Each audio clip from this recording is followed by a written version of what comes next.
Hello, ladies and gentlemen, and a very warm welcome to Being Conscious. If you're seeing this video, the universe probably wants to teach you how to change. Change is the only constant.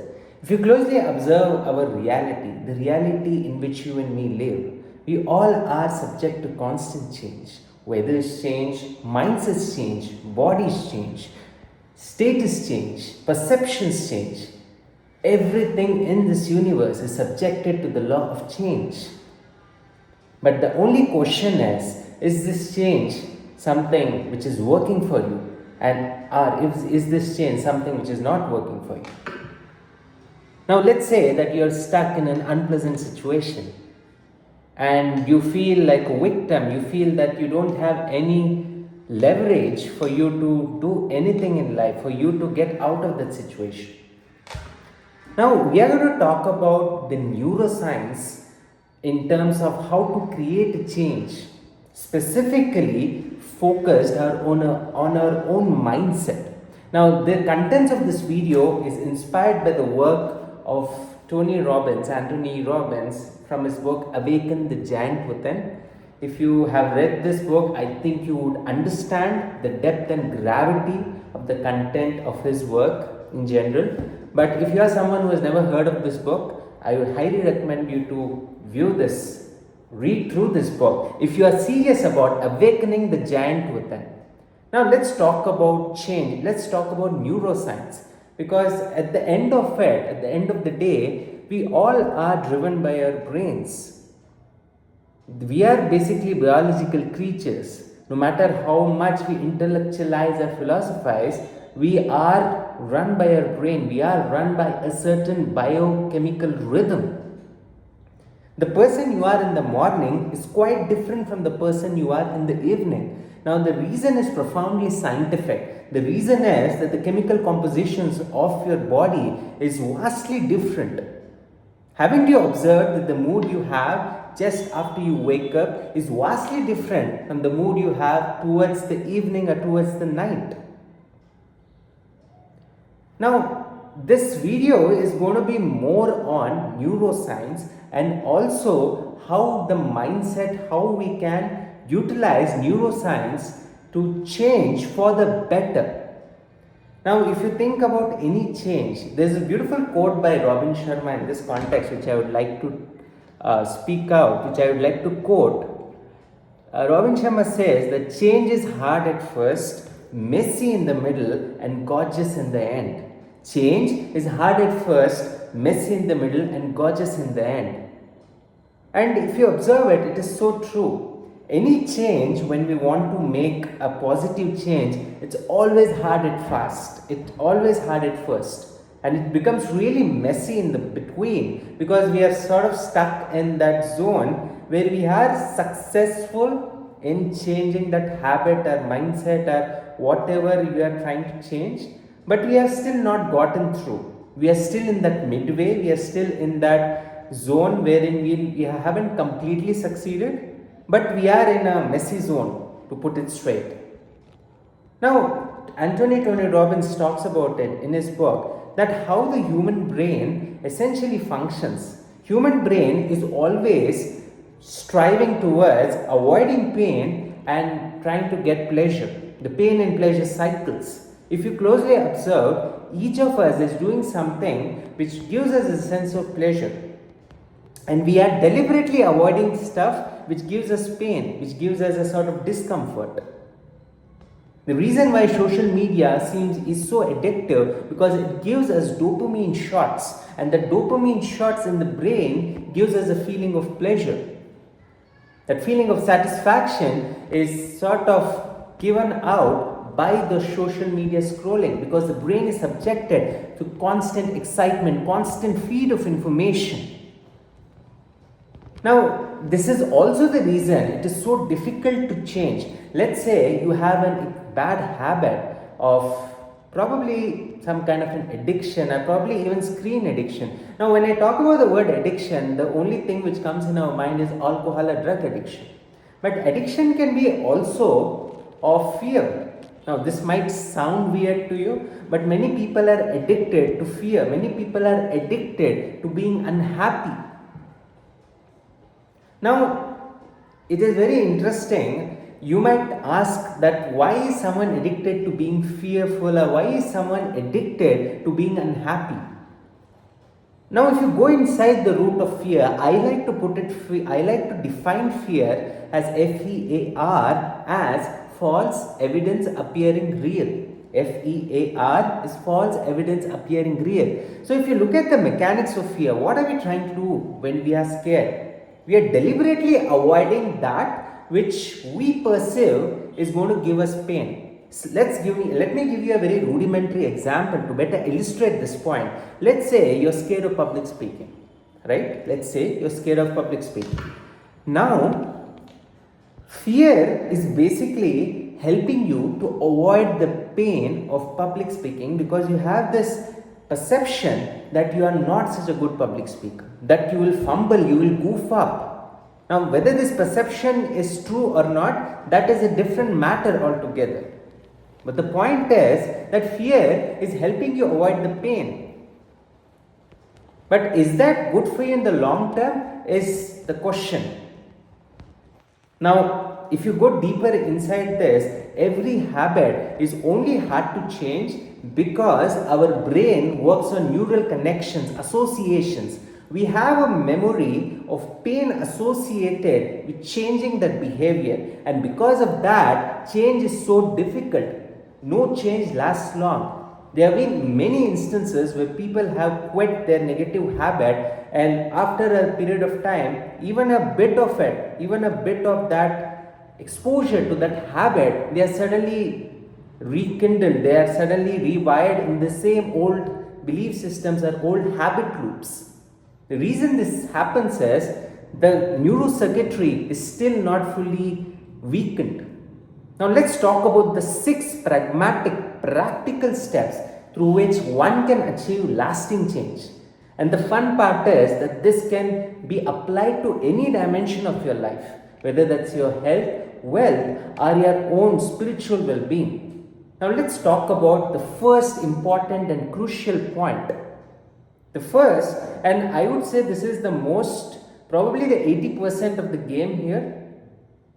But if you closely look at it, many people are not very clear about what is this, right? So the first one is why you want to change. What is the reason you want to change?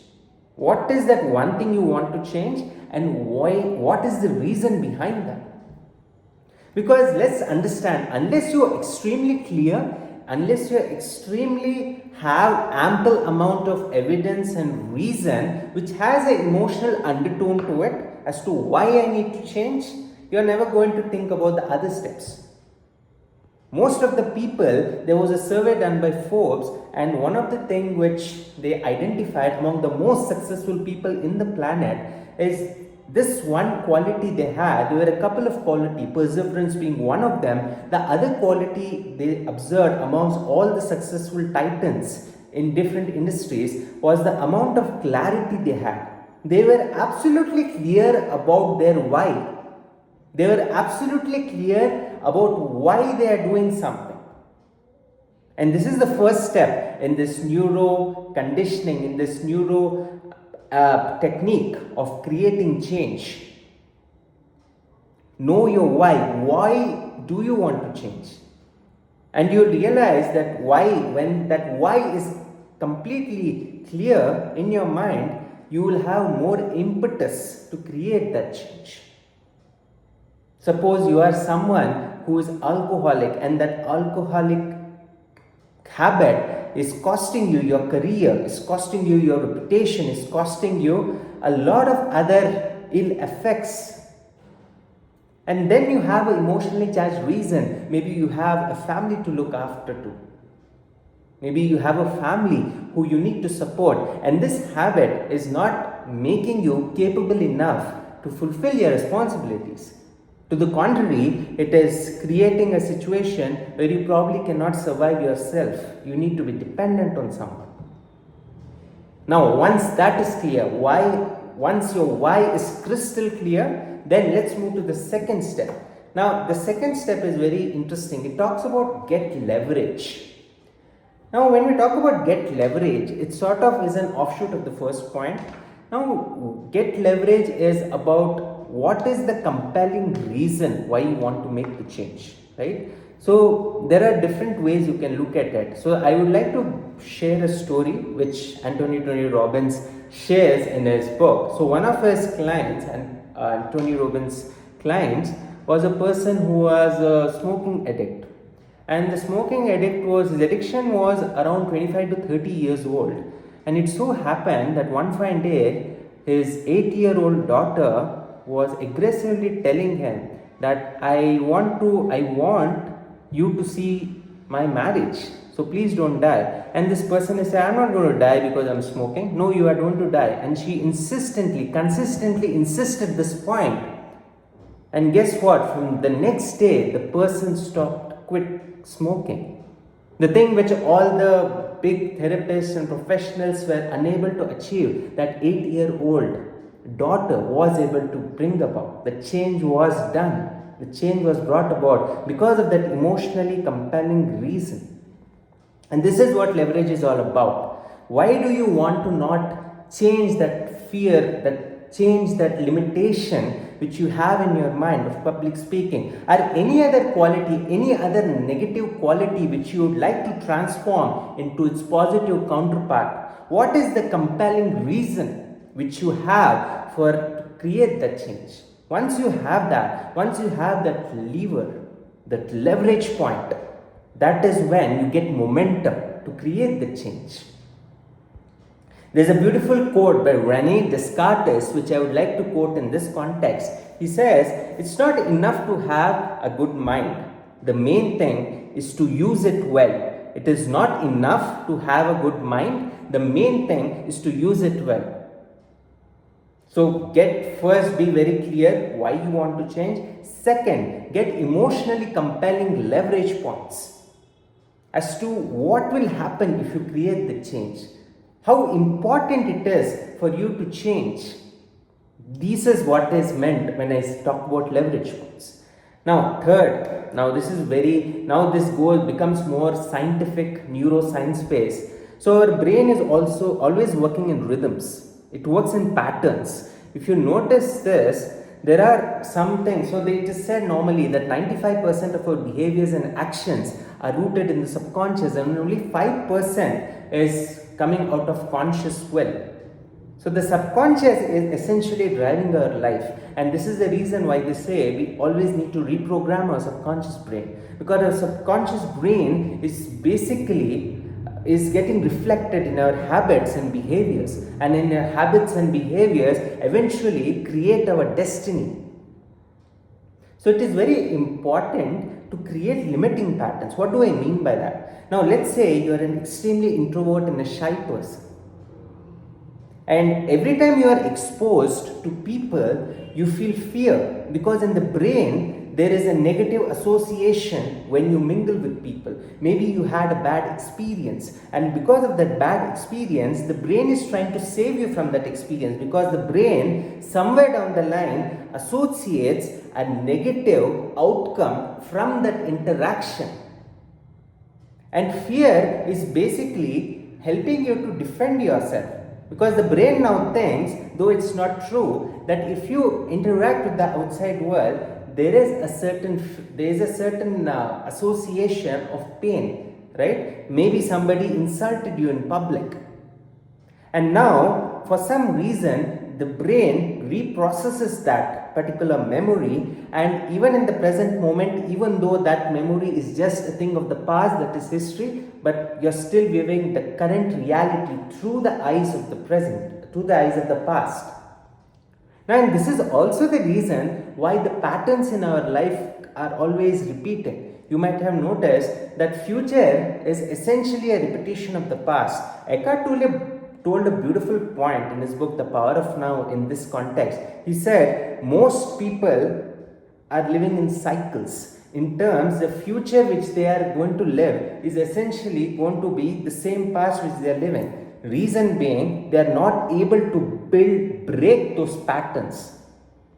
Now you can only break those patterns with enough conscious presence.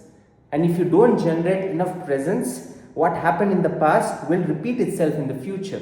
In terms of neuroscience, what this is trying to tell us, if you are not going to break those patterns, if you are not going to break those neurocognitive loops, feedback loops, you are never going to make change, because every time you go outside, you're either going to feel fearful, you're either going to feel that anxiety, that discomfort, and because of the discomfort, you will feel more comfortable in your solitude, in your solitary confinement, because that gives you more pleasure.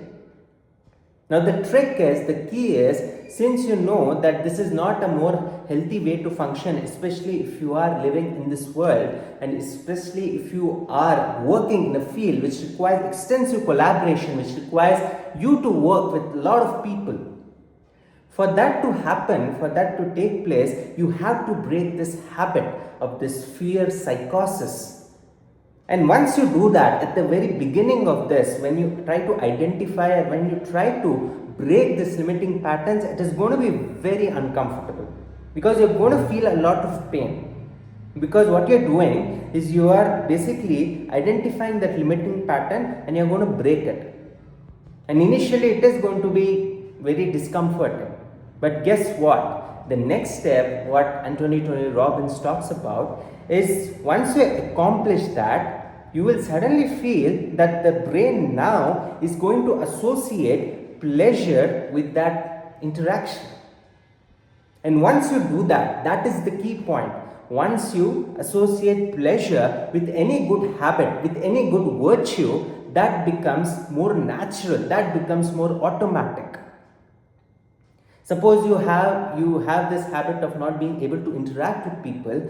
Try to interact as much as possible, and even though you get rejected, even though you goof up, you still do it, because now you are concerned with breaking that limiting pattern in your neuropsychology.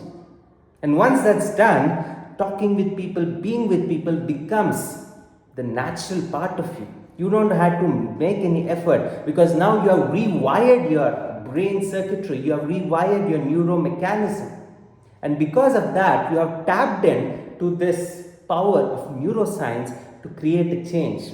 And in the next fifth part, right, it is very important to be consistent in this practice.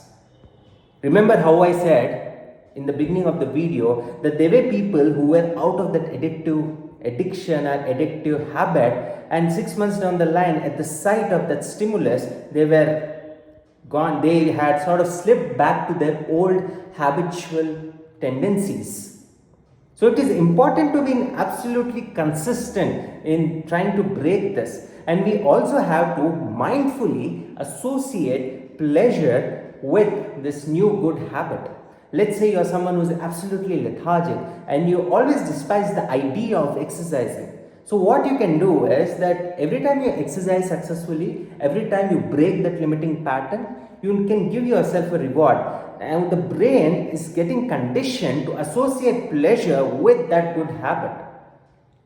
And once you keep doing that, once you keep retraining your brain and associating pleasure with that good habit, with the execution of that good habit, your brain starts looking forward to that activity.